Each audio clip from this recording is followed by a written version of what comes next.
Be grateful for the air conditioning. Those are the words my son said to me after I gave him my kidney and he used the money meant for my recovery to send his wife's mother to a 5-star resort. He thought my sacrifice entitled me to nothing more than basic utilities. He didn't realize it entitled me to the evidence I needed to have him investigated for felony fraud. Before I begin my story, let me know in the comments where you are listening from and what time it is. I just want to know, I'm not alone in this. And if you feel moved by what you hear, consider subscribing. It helps more people become aware of the reality of elder abuse. Now let me tell you what really happened. My name is Beatrice Mayweather, and for 66 years, my hands have been instruments of care. As a head nurse for nearly 4 decades, I've held the hands of the dying, cleaned the wounds of the injured, and celebrated with the recovering. My life was a testament to the quiet, steady work of mending what was broken. I thought I understood sacrifice. I had no idea. My own greatest sacrifice began not in the sterile, ordered chaos of a hospital ward, but in the quiet, desperate fear for my only child, my son Dorian. At 40 years old, Dorian was a man who should have been in the prime of his life. He was handsome with his father's charming smile and had a good job in marketing. But a dark cloud had been gathering over him for years, a cloud I had tried to ignore, to pray away. His kidneys, the doctor had explained in a series of increasingly grim appointments, were failing. A genetic flaw, a cruel twist of fate, was slowly, inexorably stealing his vitality, leaving him perpetually exhausted, his skin a sallow gray, his future uncertain. His wife, Simone, a woman whose ambition and love for life's finer things had always seemed to slightly outpace her husband's income, was a study in theatrical stress. She would call me, her voice a frantic whisper, detailing Dorian's latest bout of fatigue, the worrying test results, her fears for their future. "I don't know how we'll manage, B," she'd say. "He's so weak sometimes. The medical bills are starting to pile up." I listened, I comforted, I dipped into my own modest retirement savings to help them with a bill here, a specialist copay there. But we all knew where this was heading. Dialysis was a temporary, grueling solution. The only real path back to a full life for my son was a transplant. The wait list was years long, a bureaucratic purgatory. Dorian grew more despondent, Simone more frantic. And I, his mother, felt a familiar, powerful instinct rise within me. The same instinct that had driven me through countless 12-hour shifts. The same instinct that had guided me through raising him alone after his father passed. It was the primal, unshakable need to fix what was broken, to heal my child no matter the cost. "Test me," I'd said to Dorian's nephrologist one afternoon, after another bleak appointment. The doctor had looked at me, a kind but weary man. "Beatrice," he'd said gently, "you're 66. It's a major surgery, especially for the donor. The recovery can be long and difficult." "I was a head nurse for 40 years, doctor," I'd replied, my voice quiet but firm. "I am not afraid of a long recovery. He's my son. Test me." And so they did. The series of tests was exhaustive, invasive. But through it all, a strange sense of peace settled over me. This was something I could do. It was not the helpless waiting, the fearful praying. It was an act of love made manifest, a tangible offering. The day the call came informing me that I was a perfect match, was a day of profound, tearful joy. A perfect match. It felt like a sign from God, a confirmation of the deep, unbreakable bond between a mother and her child. Simone had wept with relief when I told her. "Oh, B," she'd cried, hugging me tight. "You're saving him. You're saving us." Dorian, looking frilier than ever, had simply held my hand, his eyes shining with a gratitude so profound it needed no words. In that moment, all my doubts, all my fears vanished. I was giving my son the gift of life, a second chance. There was no sacrifice too great. I, a woman who had spent her life preparing others for surgery, now prepared for my own. I signed a mountain of paperwork, my old professional eye scanning the legal jargon and medical consent forms with a familiar, if now deeply personal focus. I was not afraid. My faith was strong, my purpose clear. The surgery was scheduled. Dorian and I were admitted to the same hospital where I had once walked the halls as a nurse in charge. It was a strange, full-circle moment. As they wheeled me into the pre-op room, I saw him, my son, my boy, looking so small and so vulnerable in his hospital gown. He smiled at me, a weak but genuine smile. "I love you, Mom," he'd whispered. "I love you too, my baby." I'd said, my heart overflowing. I'll see you on the other side. I woke up hours later in the recovery room, a searing pain in my side, a deep primal ache where a part of me used to be. But the first thing I asked, my voice a raw croak, was, "Hi son, is he all right?" The nurse smiled down at me. "He's doing wonderfully, Beatrice," she said. "The new kidney started working almost immediately. He's already asking for jello." A wave of profound relief, so powerful it eclipsed my own pain, washed over me. It was done. My sacrifice had been accepted. My son was going to be all right. I had given him a new lease on life.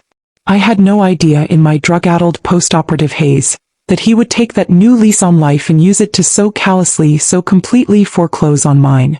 Dorian's recovery was, by all accounts, miraculous.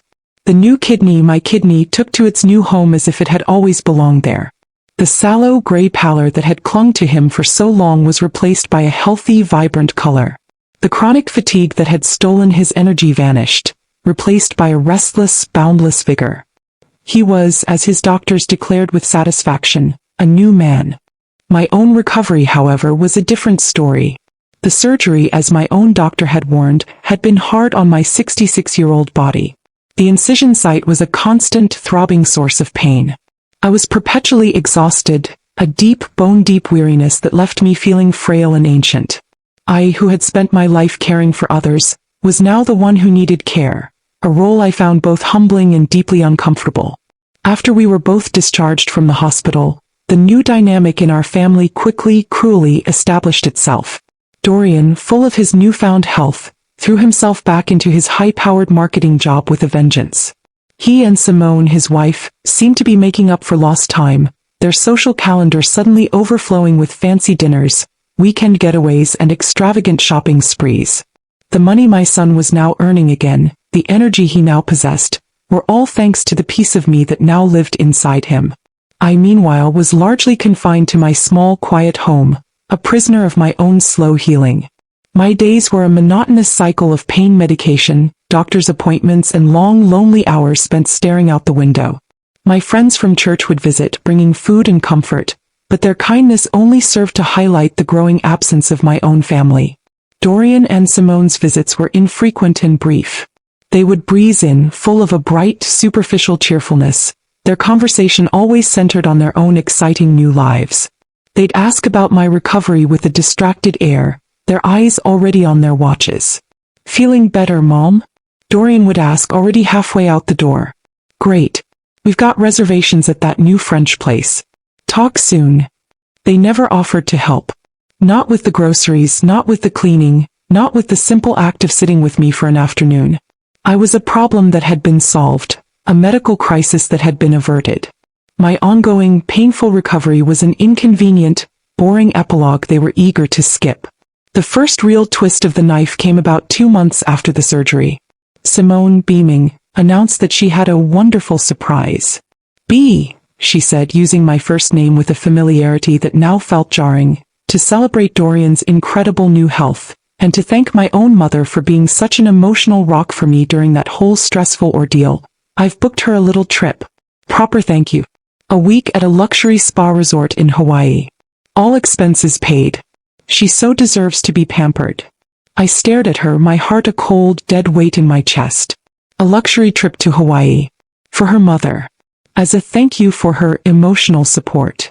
While I, the woman who had literally given a part of her own body to make this all possible, sat here in pain, unable to even drive myself to the pharmacy for my own pain medication refills. I tried to keep my voice steady. That's very generous of you, Simone," I managed. "But my own recovery has been quite costly. My insurance didn't cover all the aftercare, the special equipment I needed. I was hoping, Dorian, that you might be able to help me with a new recliner, one that would help with the pain in my side." They exchanged a quick, almost imperceptible look of annoyance. It was Dorian who finally spoke, his voice not filled with compassion, but with a cold, almost stunning impatience. "Mom," he said, his tone sharp, dismissive. "We just spent a fortune on this trip for Priscilla. We can't afford everything. You have a roof over your head. You have a working television. You have food in the fridge." He gestured vaguely around my simple, clean living room, his gaze landing on the air conditioning unit in the window.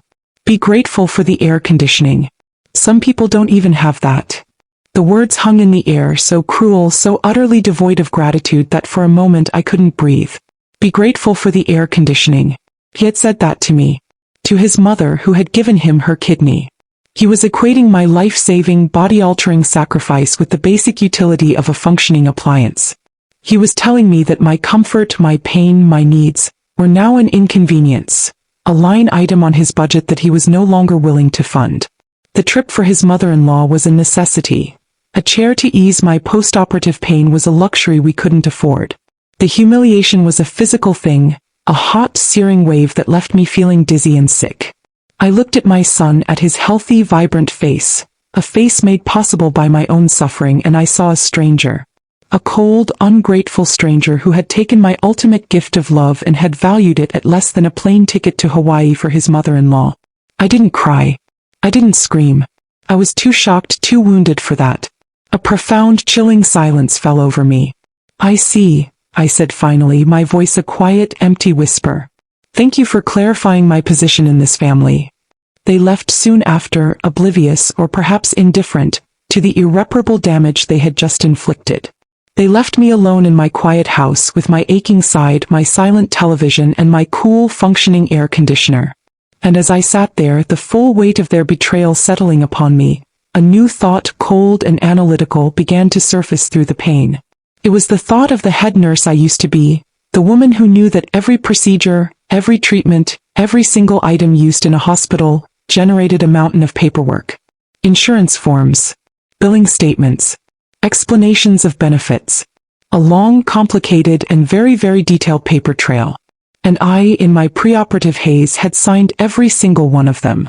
What, I wondered with a sudden, chilling clarity, had I actually signed? What had my sacrifice, in their eyes, truly been worth? The cruel, dismissive words of my son, "Be grateful for the air conditioning," became the catalyst. For days, they echoed in the quiet of my home, a constant, grating reminder of the value he had placed on my sacrifice. My heartbreak, which had been a vast, immobilizing sea of sorrow, began to recede, leaving behind the cold, hard bedrock of my old self. Beatrice Beamweather, Arn, head nurse, retired. For 40 years, my professional life had been defined by precision, by documentation, by an almost obsessive attention to detail. I had managed chaotic hospital wards, overseen complex patient charts, and navigated the labyrinthine world of medical billing and insurance claims.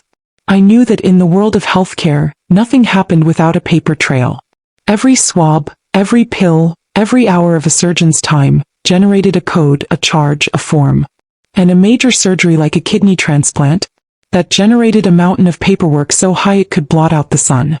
My grief for the loving son I thought I had transformed into the cold, analytical fury of a woman who suspects she has been the victim of a profound and elaborate fraud. He had treated my body like a spare part to be harvested. His wife had treated my sacrifice as a financial windfall to be spent on her own mother. And they had both treated me like a fool. It was time to audit the claim. The process began in my small home office, a room filled with neatly organized files and the faint, familiar scent of old paper. I still had the large, intimidating folder the hospital had given me upon my discharge, a thick sheaf of documents I had been too sick and too heartbroken to truly scrutinize at the time. Now I opened it with the steady, practiced hands of a claims adjuster reviewing a suspicious case. I spread the papers across my desk. Surgical reports, hospital invoices, pharmacy bills, and most importantly, the complex, multi-page explanation of benefits from Dorian's high-end corporate health insurance provider. I put on my strongest reading glasses and began to read, my old nurse's mind clicking back into its familiar analytical gear. The numbers were, as I knew they would be, staggering. The cost of the 2 surgeries, the hospital stays, the teams of doctors and nurses. It was a fortune, a sum that would have been impossible for us to cover out of pocket. As I read, I saw that Dorian's insurance had indeed performed remarkably well, covering the vast majority of the direct surgical and hospital costs, just as his doctors had assured us. But then I found it. Tucked away in a section titled, Ancillary Transplant Support and Donor Care, was a line item that made my breath catch in my throat. It was a benefit I had seen before in my professional life, but one that was usually reserved for the most comprehensive, executive-level insurance plans. It was a caregiver and recovery support stipend. My eyes scanned the description, my heart beginning to pound a slow, heavy rhythm against my ribs. The policy, it stated, provided a one-time lump sum payment to cover the foreseen and unforeseen costs associated with the living donor's recovery. This included things like in-home nursing care, physical therapy, specialized medical equipment, transportation to and from follow-up appointments, and compensation for any lost wages or household help required during the donor's convalescence. It was a benefit designed specifically for me, to ensure my recovery was as comfortable and as stress-free as possible. The amount of the stipend was listed at the bottom of the page, a single stark number that made me feel dizzy. $50,000. $50,000. A sum that would have more than covered a comfortable new recliner, a private nurse to help me a few days a week, taxis to my appointments, healthy prepared meals, everything I needed to recover in comfort and dignity. I searched frantically through the rest of the paperwork, looking for the check, the disbursement notice. And then I found it. A copy of the check itself, issued by the insurance company 2 weeks after my surgery. It had been made out to my son Dorian as the primary insured on the policy.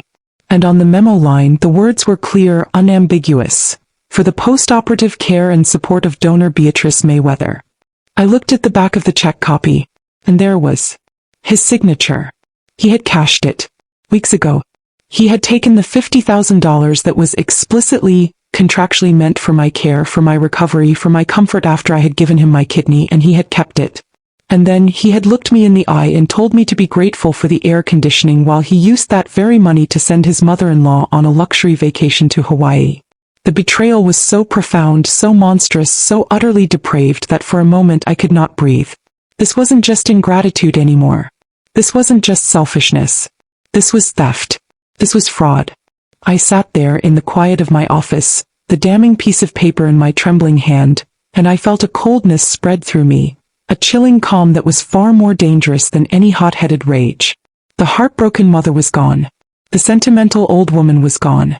In her place was a retired head nurse who had just uncovered a case of insurance fraud so egregious, so personally violating, that it made her blood run cold. I thought of my years of training, of the strict ethical codes I had lived by.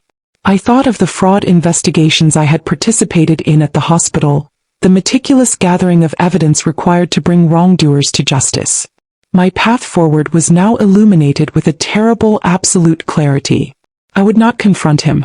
I would not scream or cry or plead. An emotional confrontation was what he would expect, something he could dismiss as my being hysterical or confused. No, I would not give him that satisfaction.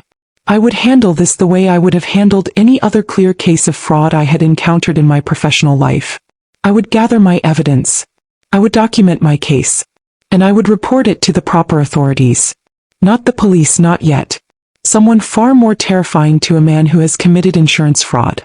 I picked up my phone and dialed the number on the insurance document, the one for their special investigations unit. He had used the system to steal from me. I would now use that same system to deliver my justice. In the world of insurance where I had spent my entire professional life, there is no word more feared than audit. It is a cold, clinical, and utterly relentless process, a meticulous excavation of facts designed to uncover deceit. And a report to the Special Investigations Unit, the SIU as we used to call it, was the first step in unleashing that process upon an unsuspecting fraudster. I knew exactly what I was doing. My phone call to the insurance company was a performance of quiet, dignified, and deeply wronged motherhood. I did not call the general customer service line. I asked to be connected directly to the SIU, citing a sensitive and urgent matter regarding a potential misappropriation of post-transplant donor care funds. That phrase I knew would get their immediate attention. I was connected to a senior investigator named Mr. Henderson, a man with a calm, professional voice that held no room for nonsense. I introduced myself, stated my relationship to the insured, Dorian Mayweather, and then with the dispassionate precision of a nurse giving a patient report, I laid out my case. I told him about my kidney donation, about my slow and painful recovery. I told him about the $50,000 caregiver and recovery support stipend that was part of my son's policy, a benefit designated explicitly for my care. I told him the check had been issued, that it had been cashed by my son.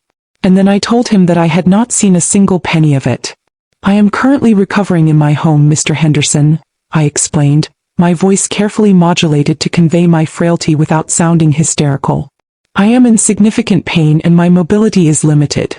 My son and his wife have informed me that they cannot afford to provide me with any assistance for my recovery, not even a proper recliner to ease my pain. Instead, I paused, letting the full weight of the next sentence land. They have used what I believe to be those very funds to pay for a lavish first-class vacation to Hawaii for my daughter-in-law's mother. There was a long, charged silence on the other end of the line. I could almost hear the gears turning in Mr. Henderson's experienced analytical mind. This wasn't just a messy family dispute over money. This was a clear, documented case of a specific designated benefit being fraudulently misappropriated. Mrs. Mayweather, he said finally, his voice now holding a new steely edge, this is a very serious allegation. Do you have documentation to support your claim? I do, I replied calmly. I have a copy of the original insurance policy outlining the stipend. I have a copy of the cash check which was in the paperwork the hospital provided. And I have the booking confirmation for the Hawaiian vacation which my son in his arrogance booked using a travel agent who still sends me promotional emails. I had everything. Thank you, Mrs. Mayweather, he said, his voice all business now. I will need you to send us copies of all of that documentation. We will be opening a full fraud investigation into this matter immediately. Please do not discuss this call with your son or daughter-in-law. Let them proceed with their travel plans. Our investigation will be more effective if they are unaware they are being watched. And so began my quiet, secret war. I sent the documents to Mr. Henderson via a secure fax from my local library, a small act of espionage that felt both thrilling and terrifying. And then I waited, a patient spider in the center of a web I had just helped to weave. A week later, just as planned, Dorian and Simone dropped off Simone's mother, Priscilla, at her home after taking her to the airport. They stopped by my house for a brief, perfunctory visit, their faces full of a smug satisfaction. Priscilla is on her way to paradise. Simone had chirped, showing me pictures of the five-star resort on her phone. She so deserves it after all the stress of your surgery. I had just smiled, a small, quiet, knowing smile. I'm sure she does, dear, I'd said. I hope she has a wonderful time. They left, blissfully unaware that their world was about to implode. The investigation, Mr. Henderson later told me, was swift and brutal. His team contacted the travel agency and confirmed the Hawaiian vacation had been paid for by a new bank account opened by Dorian and Simone just days after they had cashed the $50,000 insurance check. They subpoenaed the bank records which showed the full $50,000 being deposited, and then immediately being used for the trip, a new designer wardrobe for Simone's mother, and a down payment on a new luxury car for Dorian. There were no expenditures on nursing care, on physical therapy, on a medical recliner for me. The fraud was blatant, undeniable. The insurance company's legal team prepared their case. They were not just seeking the return of the $50,000. They were pursuing a major fraud claim, an act they took very, very seriously as it was a direct theft from them facilitated by their client. The first official notice was sent not to Dorian but to his employer. It was a formal inquiry regarding his corporate health plan, raising questions about potential fraudulent activity. That I knew would be enough to set off alarm bells in any corporate HR department. The second notice was a certified letter to Dorian and Simone themselves, informing them that they were the subjects of a major fraud investigation by the insurance company's legal and security divisions, and that all further claims on their policy were suspended pending its outcome. The wellness audit, as I had come to call my revenge, was now fully in motion. They had taken the money meant to heal my body and had used it for their own selfish pleasure. Now the cold, impersonal, and utterly relentless machinery of corporate and legal justice was about to descend upon them. They had told me to be grateful for the air conditioning. They were about to find themselves in a great deal of very, very hot water. The implosion of my son's carefully constructed life began with a single panicked phone call. It was not from Dorian, but from his mother-in-law, Priscilla, calling from the airport on the day she was due to depart for her lavish, all-expenses-paid Hawaiian vacation. Her voice, usually so full of a smug, self-satisfied contentment, was a shrill, screeching thing. "B. What is going on?" she shrieked into the phone. The travel agency just called. The entire trip, the flights, the hotel, the spa package, it's all been cancelled. They said there was a payment issue with the funds. Simone's card was declined. This is a nightmare. My bags are packed. I'm at the airport. I feigned a gentle, confused surprise. Oh my goodness, Priscilla, I said, my voice full of a carefully crafted sympathy. That's dreadful. A payment issue? I can't imagine what that could be. I'm sure Dorian and Simone will sort it out. Sort it out, she wailed. They're not answering their phones. Something is terribly wrong. Oh, something was wrong, all right. But it was a wrongness of their own making, a chicken that had finally, gloriously come home to roost. The next call an hour later was from my son. His voice was not the arrogant, dismissive tone I had grown so used to. It was a low, terrified whisper. Mom, he began, his voice cracking. We got a letter. From the insurance company's lawyers. They're investigating us. For fraud. For the caregiver money. He could barely get the words out. They've frozen our accounts, Mom. All of them. They said we misappropriated the funds. How did they find out? I have no idea, Dorian. I lied smoothly, my heart a cold, steady drum. But that sounds very serious. I hope you have a good lawyer. A lawyer, he almost sobbed. Mom, we can't afford a lawyer. They've frozen everything. The money for Priscilla's trip, the down payment for the new car. It's all gone. And my boss called me into his office this morning. He'd received a letter from the insurance company too. He's put me on administrative leave, pending the outcome of their investigation. My career, it's over. I listened to his litany of despair, his world crumbling around him, and I felt nothing. No pity. No maternal ache. Only the cold, clean satisfaction of a well-executed plan. He had felt no empathy for me as I lay in pain, my life altered forever by the surgery I had undergone for him. I felt no empathy for his self-inflicted financial and professional ruin. The weeks that followed were a slow, satisfying dismantling of their entire life. The insurance company's legal team was relentless. They were not just after their $50,000. They were making an example of Dorian and Simone. Insurance fraud, especially involving medical benefits, was a serious crime, and they had been caught red-handed. They were forced to hire a cheap, overworked lawyer who was no match for the insurance company's corporate sharks.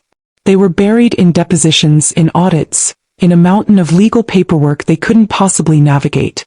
The evidence against them was irrefutable. The cash check meant for my care, the immediate expenditure on non-medical luxuries, the clear paper trail of their deceit. Faced with a devastating civil lawsuit and the very real threat of criminal charges, they had no choice but to settle. The judgment was brutal. They were forced to agree to repay the entire $50,000 with interest and penalties. The new car Dorian had been so proud of was repossessed. The down payment they had made on a new, even more extravagant house was lost. They were financially ruined. And the professional fallout was just as severe. Dorian was inevitably fired from his high-paying job. His reputation in the marketing world was destroyed. No company would touch a man who was not only under investigation for fraud, but who had been proven to have financially exploited his own mother after she had given him her kidney. Simone's life of leisure, of designer clothes and spa days, imploded. Their marriage, built on a foundation of shared greed and superficiality, began to crumble under the immense weight of their financial stress and public shame. I heard they were fighting constantly, blaming each other for their downfall. I meanwhile was quietly, peacefully recovering. My health was slowly returning.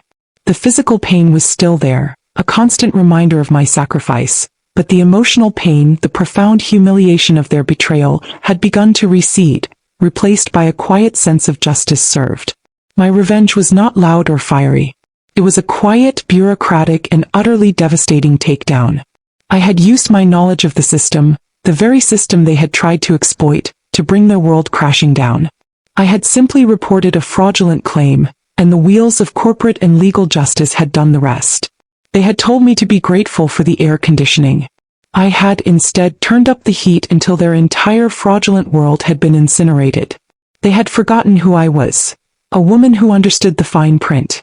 And the fine print always comes with consequences. The final act of my story came not with a bang, but with a quiet, deeply satisfying phone call. It was about 6 months after the legal settlement had been finalized, 6 months after Dorian and Simone's life had been comprehensively dismantled by their own greed.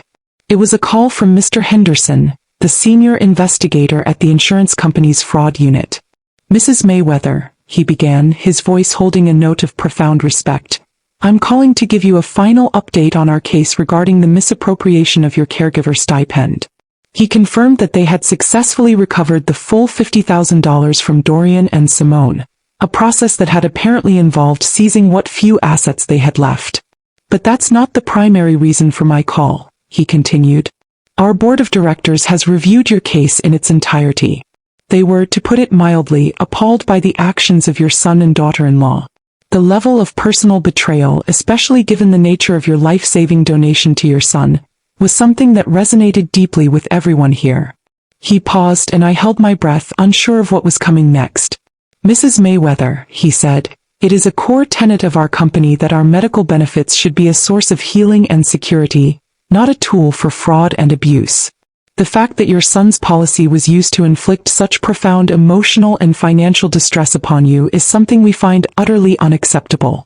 Your story has prompted a full review of our policies regarding donor care stipends to ensure this can never happen again." He wasn't finished. "And as a gesture of our company's profound apology for the distress this situation has caused you, and in recognition of the dream vacation your sacrifice was so cruelly used to fund for someone else, the board has approved a special discretionary grant. We would like to offer you a complimentary 7-day luxury vacation for 2 at a 5-star resort of your choosing in Hawaii, all expenses paid by us.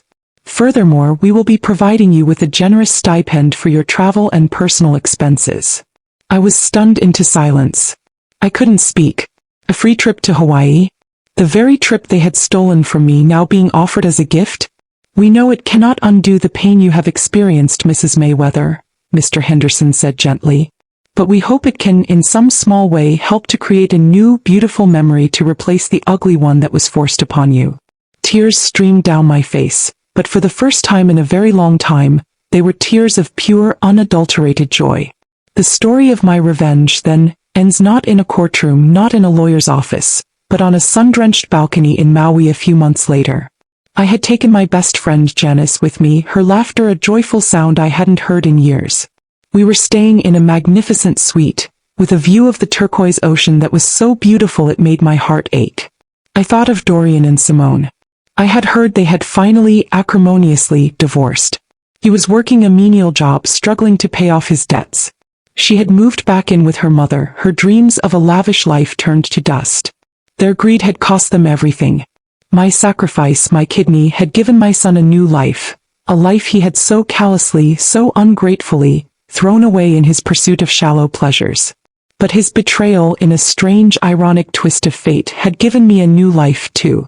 A life of peace, of security, and of unexpected, beautiful adventures. I raised my glass of pineapple juice, the warm Hawaiian sun on my face, the scent of plumeria in the air. My payback had been more complete, more poetic than I could have ever imagined. I hadn't just gotten justice, I had gotten paradise. I had been told to be grateful for the air conditioning. Instead, I was grateful for the sunshine, for the gentle waves, for the quiet strength I had found within myself. I had been through the fire and I had emerged not just unscathed but reborn. And this new life, this beautiful, peaceful, triumphant life, was all my own.